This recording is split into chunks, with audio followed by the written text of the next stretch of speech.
नमस्कार, सुप्रभात। Gurugram degree college 5 PM Shri Vijaynagar BA part first Hindi साहित्य में इस ऑनलाइन क्लास में आप सबका स्वागत है। तो आज फिर हम हाजिर हो गए हैं हिंदी साहित्य को लेके। आज हम शुरू करने जा रहे हैं मलिक मोहम्मद जायसी। मलिक मोहम्मद जायसी आपने पढ़ा होगा पहले भी। इनका जो काव्य है प्रेम से भरा हुआ काव्य पद्मावत, उस पर चर्चा करेंगे। इसके जीवन परिचय पर चर्चा करेंगे। तो मलिक मोहम्मद जायसी का जो जन्म है 1550 के आसपास जायस में हुआ था। 1550 में जायस में हुआ था। प्रेम मार्गी शाखा के ये प्रतिनिधि कवि है मलिक मोहम्मद जायसी। ये सहसा है के समय इनका जीवन काल माना जाता है। जब ये शेरशाह के दरबार में जाते हैं तो शेरशाह इसको देख के हंसते हैं, क्योंकि ये एक आंख से काने थे और इनका जो रूप सौंदर्य था वो कुरूप था। तो इन्होंने कहा कि मेरे रूप सौंदर्य को देख के क्या हंसते हो। फिर बाद में पता चला कि इनकी जो प्रतिभा थी वो अपूर्व थी। इन्होंने पद्मावत की रचना की। पद्मावत में सिंगलगढ़ दीपखंड, मानसरोवर खंड, नागमती वियोग खंड, 12 मास में जो वियोग दशा होती है नायिका की, उस नागमती की, उस पर प्रकाश डाला है। तो इन्होंने पद्मावत प्रेम प्रदान, इनका क्या है, महाकाव्य है। 3 महाकाव्य लिखे जायसी ने। पद्मावत, अखरावट, आखिरी कलाम, ये नोट कर लेना। पद्मावत, अखरावट, आखिरी कलाम ये लिखा। इन्होंने जो लिखा है ये दोहा चौपाई छंद में अपने काव्य की सर्जना की है। दोहा चौपाई छंद में काव्य की सर्जना के ये 2 अंक का प्रश्न पूछ दिया जाएगा कि इनका काव्य है। अवधी भाषा में लिखा। डॉक्टर शंभुनाथ सिंह ने इस छंद पद्धति को कड़वक छंद की पद्धति कहा। कौन सी छंद की पद्धति कहा? कड़वक छंद की पद्धति कहा। और इन्होंने जो लौकिक से अलौकिक वर्णन किया है, लौकिक से अलौकिक वर्णन किया है।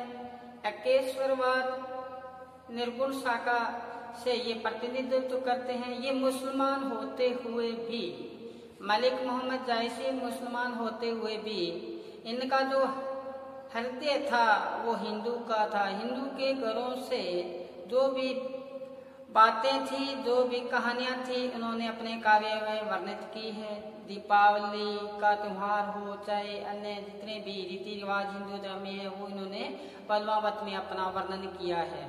तो बड़ा ही अच्छा इनका एक काव्य है जो पद्मावत, उस पर हम चर्चा करेंगे। अपने जो BA पार्ट फर्स्ट में पाठ्यक्रम में मलिक मोहम्मद जायसी का है वो मैं आपको अवगत करवा दूं। इसमें आपके एक तो नागमती वियोग खंड है, नागमती वियोग खंड, और दूसरा है मानसरोवर खंड। इनके आपके दोहा चौपाई छंद में इनका है काव्य, जो अपने विस्तृत रूप से अध्ययन करेंगे। ये भी अध्ययन करेंगे और आपको ज्ञान में वृद्धि करने के लिए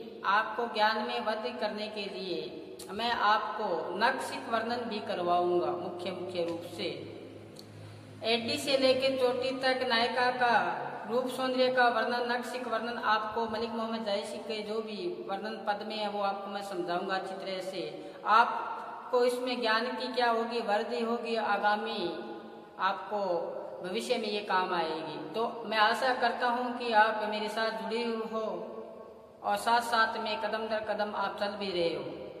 तो आज हम शुरू करने जा रहे हैं मलिक मोहम्मद जायसी।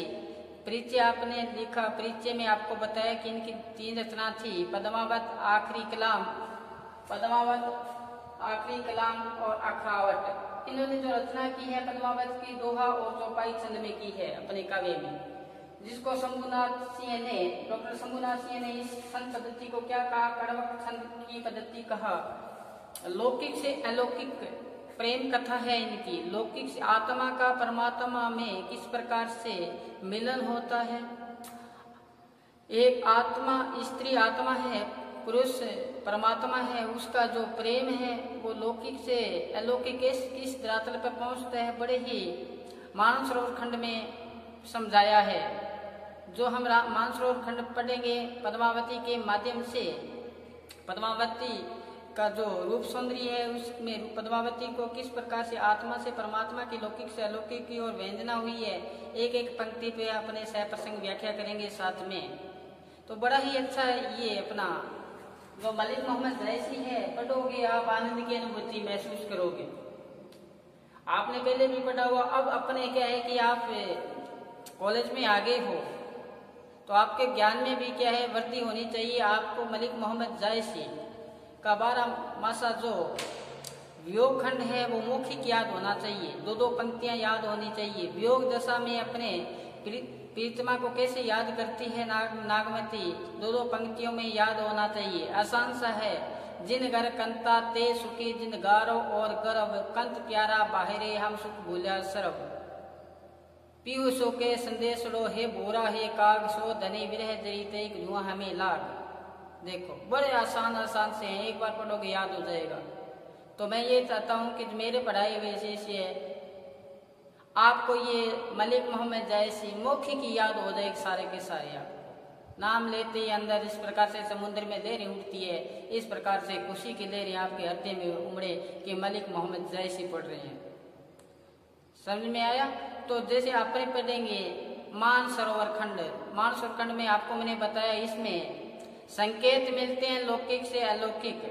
कौन से लौकिक से अलौकिक? पद्मावती जहाँ अपनी सहेलियों के साथ मानसरोवर में स्नान करने जाती है और चर्चा करती है अपनी सहेलियों से इस संसार की नश्वरता के बारे में बताते हुए, और साथ में सखियां जब वहाँ पे अपना खेल खेलती है, अपना जो खेल में जो शर्त है वो रखती है, और कभी कहती है कि इस पीर में 4 दिन रहना है, फिर हमें ससुराल जाना है। ससुराल का आशय यहाँ पारलौकिक है, लौकिक से अलौकिक है।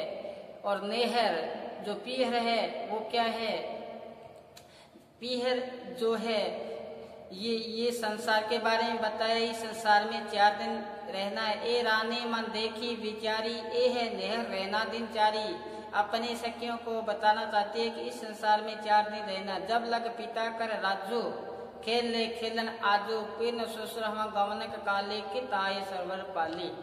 देखो ये बताया, इसमें अपने सह प्रसंग व्याख्या करेंगे। ये मानसरोवर जो खंड है इसमें पद्मावती अपनी सखियों के साथ स्नान करने के लिए मानसरोवर जाती है, स्नान करती है। जाकर पाल पर ठाडी गई, उस पाल के किनारे पे खड़ी होती है, और खड़ी हो जाने के बाद क्या अपने सखियों को कहती है। इनका जो पद्मावती का जो रूप सौंदर्य है, पद्मावती का जो रूप सौंदर्य है वो अपने पाठ्यक्रम में नहीं है। फिर मैं आपको अवगत करवा रहा हूँ, अपने पाठ्यक्रम में नहीं है एक रूप सौंदर्य है, लेकिन फिर भी मैं आपके ज्ञान की वृद्धि के लिए इसका रूप सौंदर्य एडी से लेकर चोटी तक नक्शिक वर्णन 2-2 पंक्तियों में आपको सारा का सारा करवा दूंगा। तो आपके ज्ञान में क्या हो जाएगी? वृद्धि हो जाएगी। जो पढ़ना चाहते हैं पढ़ लेगा।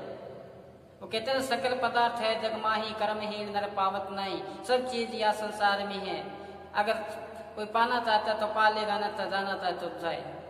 तो अपने शुरू करेंगे पद्मावत में मानसरोवर खंड में जो ये जो पद्मावती है मानसरोवर जाती है, स्नान करने के लिए जाती है, और वहाँ पे क्या बातें में होती है, क्या उन लौकिक से अलौकिक की ओर संकेत किया गया है, बड़े ही सुंदर ढंग से मलिक मोहम्मद जायसी का बताया है।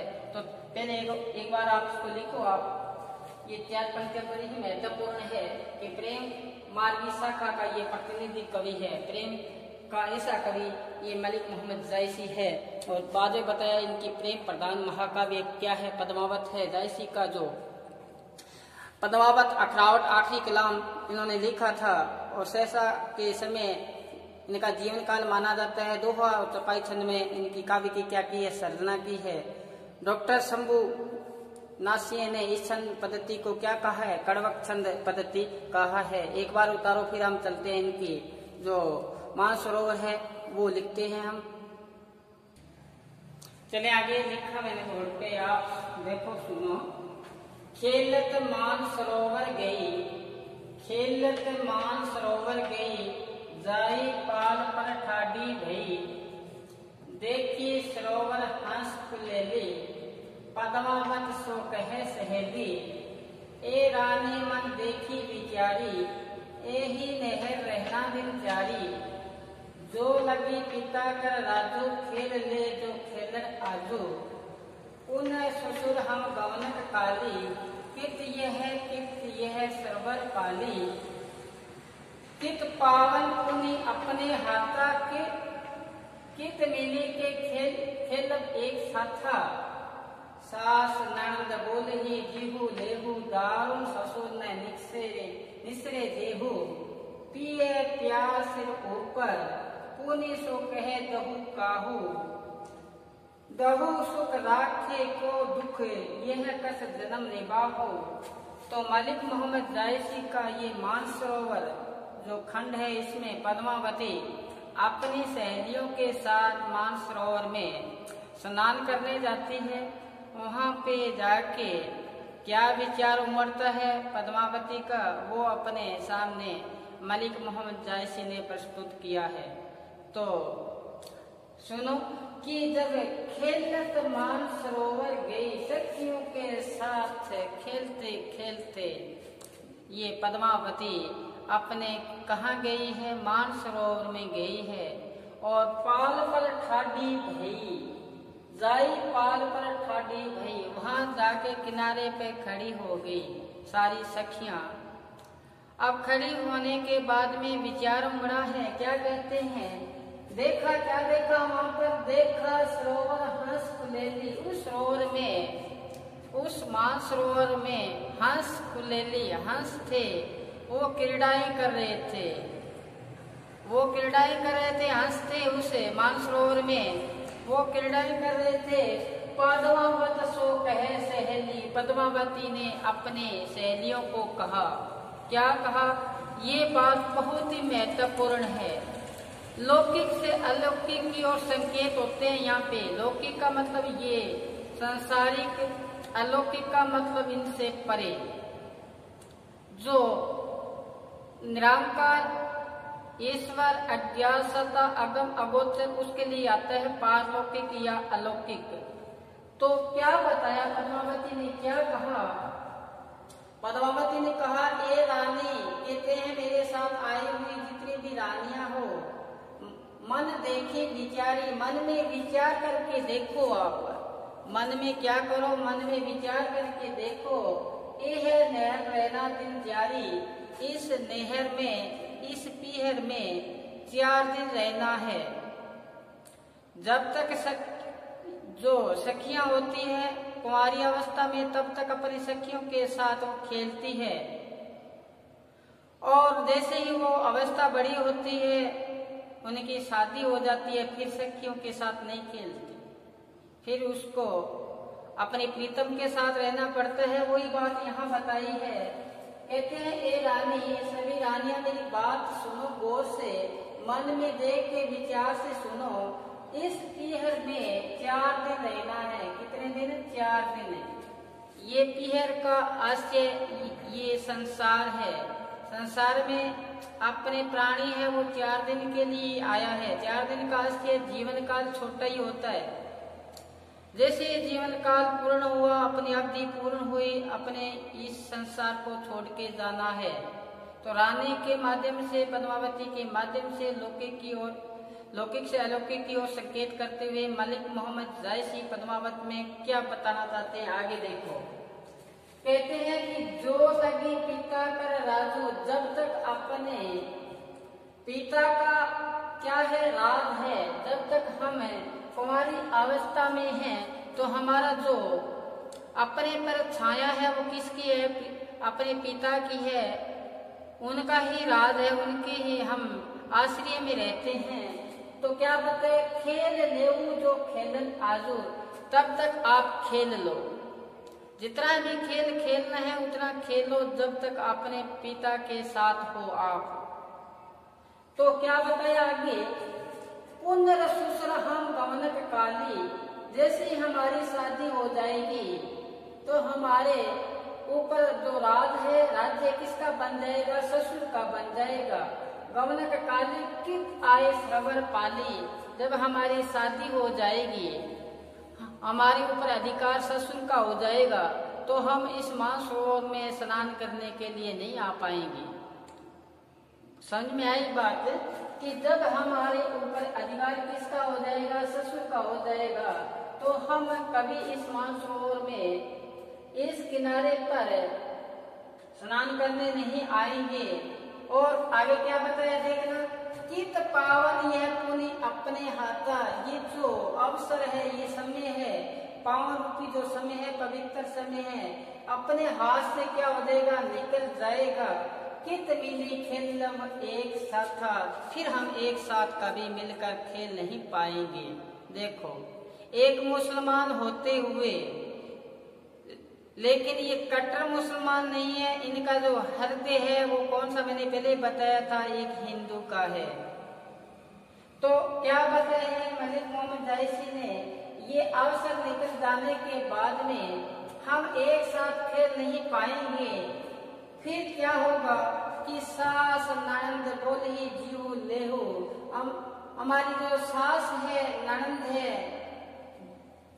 उनके वचन इतने कड़वे होंगे कि जैसे ही वो बोलेंगे तो क्या बताए है, बोले जीव लेहो, अंदर बैठा जीव को निकाल देंगे, इतनी पीड़ा पहुंचाएंगे, उनके वचन में इतनी कर्कश होगी।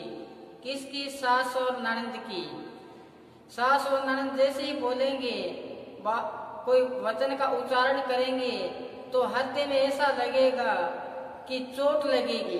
तो क्या कहते हैं, दारू ससुर ने लिख से दे ही, जो ससुर है वो घर से बाहर ही नहीं निकलने देगा।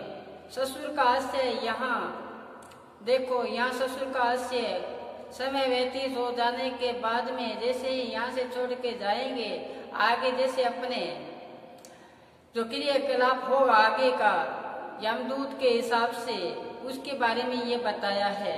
तो आगे क्या बताया है कि सास नंद बोलियो जीव लेहू, दारुण ससुर ने निसरे देहू।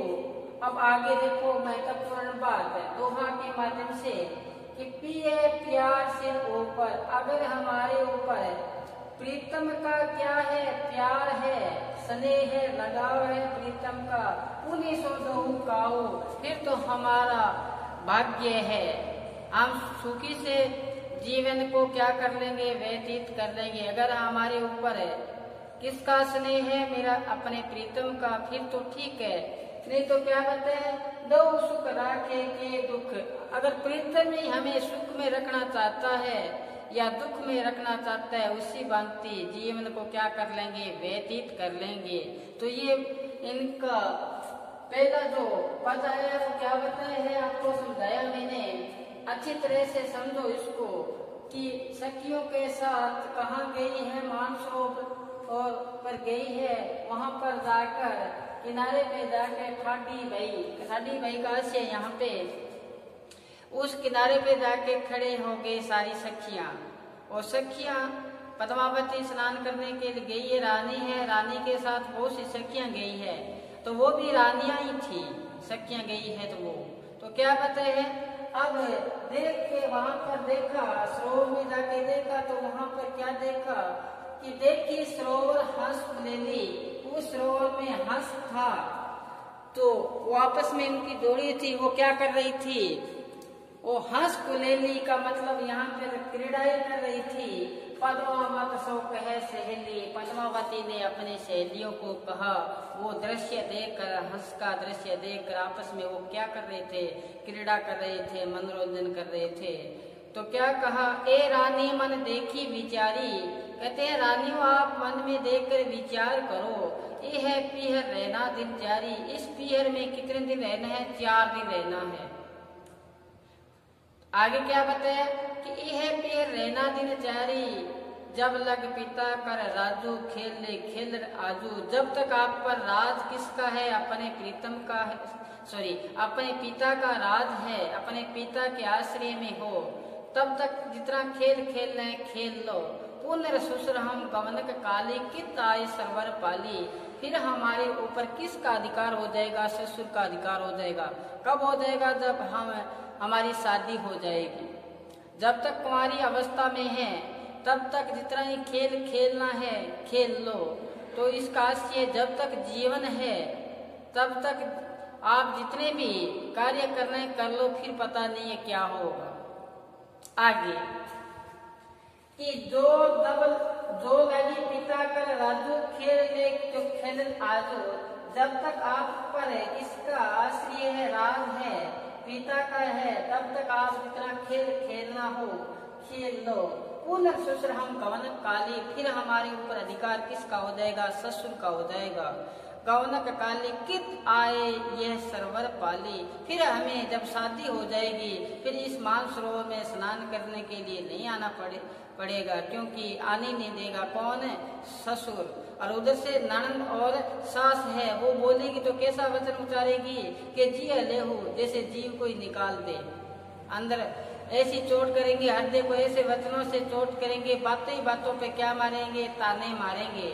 तो ऐसा जब स्थिति आई उससे पहले क्या करो कि सखियों सारी इकट्ठी होके जो मानसरोवर है इसमें स्नान कर लो, नहीं तो अपने को बाद में ये समय है, अवसर है, पावन अवसर हमारे पास नहीं आएगा। तो आगे क्या कहते हैं? कित पावत पुण्य अपने हाथा, फिर ये अपने हाथ नहीं आएगा पावन अवसर। और कित मिली खेलब एक साथा, फिर हम किस प्रकार से एक साथ मिलकर अपना ये खेल है ये करेंगे। तो क्या बताया आगे? सास नंद बोल ही जीव लेहू, दारू ससुर ने निक्सरे देहू।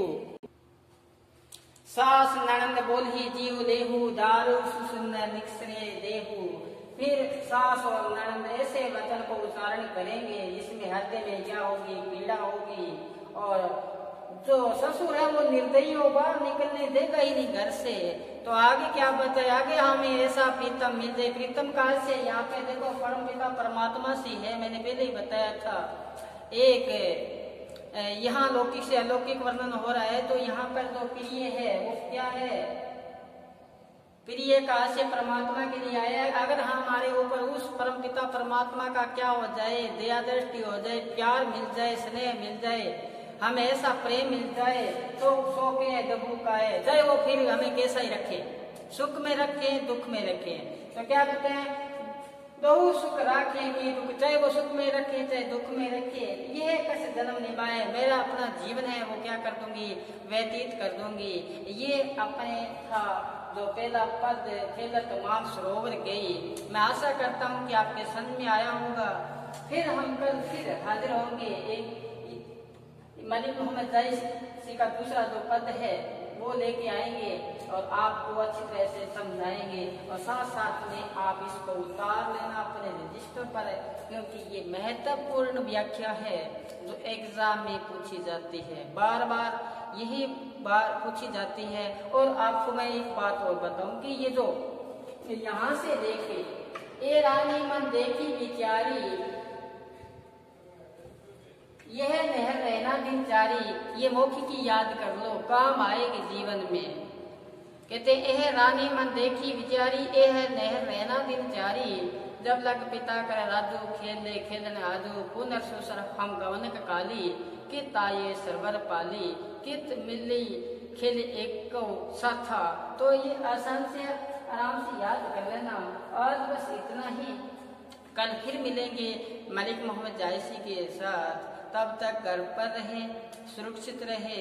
और साथ में मुख्य कार्य है जो कौन सा? पढ़ना, वो पढ़ते रहे, क्योंकि गुरबाणी में भी आता है और काज तेरे कहते न काम। और अपना कोई काम नहीं है, काम सारे ही करने हैं। काम करते करते अपना ध्यान है वो मलिक मोहम्मद जायसी पे ही रखना है। खाना खा रहे हो, उठते बैठते चलते फिरते सोते जागते मलिक मोहम्मद जायसी याद रखना है। और क्या करना साथ में कि ये क्लास मैंने अटेंड की थी कि खेलत मानसरोवर गई और पाल पर ठाडी भई, ए रानी मने देखी बेचारी। आज बस इतना ही, धन्यवाद।